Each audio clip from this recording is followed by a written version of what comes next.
السلام عليكم ورحمة الله وبركاته. أحلى أخوات وأحلى عيل. في ناس كتير من اللي كانت معايا في الحفلة بتاعة الصبح إن أنا قلت لهم إن أنا رايحة مشوار للدكتور النهاردة. وأنا ماشية في الشارع بتاع بلدي قلت والله لاخدكوا جولة معايا وأصور معاكوا عشان أكتر إخواتي يشوفوا بلدنا. دي مش طبعا مش كلها بلدنا، أنا صورت الشارع بس اللي كنت ماشية فيه هو شارع واحد. ومعاهم الطريق بتاع بلدي.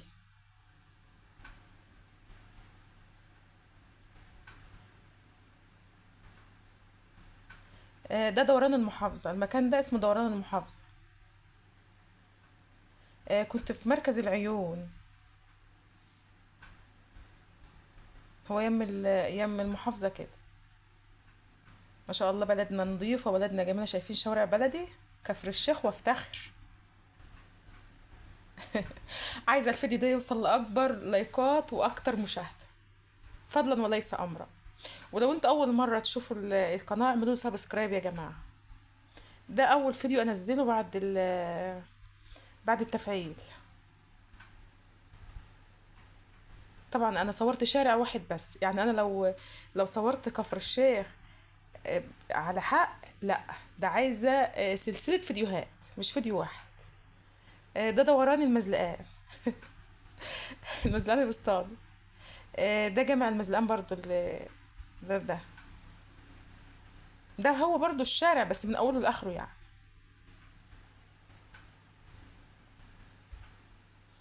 ده منطقة كده اسمها المحاربين، نفس الشارع بس من قدام. فريح جنبها بالظبط شريط القطر او مزلقان القطر، هيعدي من قدام دلوقتي.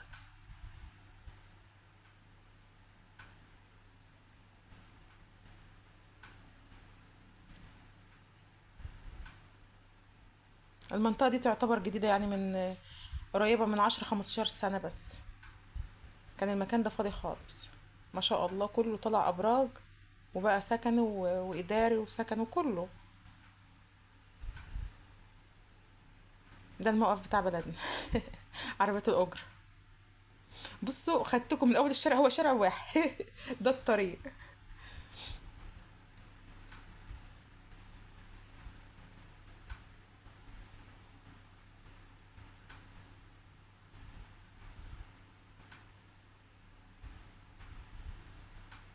ده دوران برضه.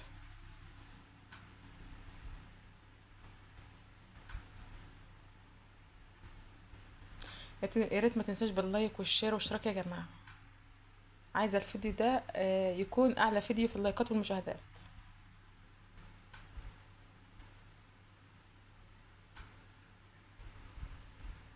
ده الطريق الزراعي وجنبه الطريق الدولي، البعيد ده الطريق الدولي. ده بيربط المحافظات ببعضها.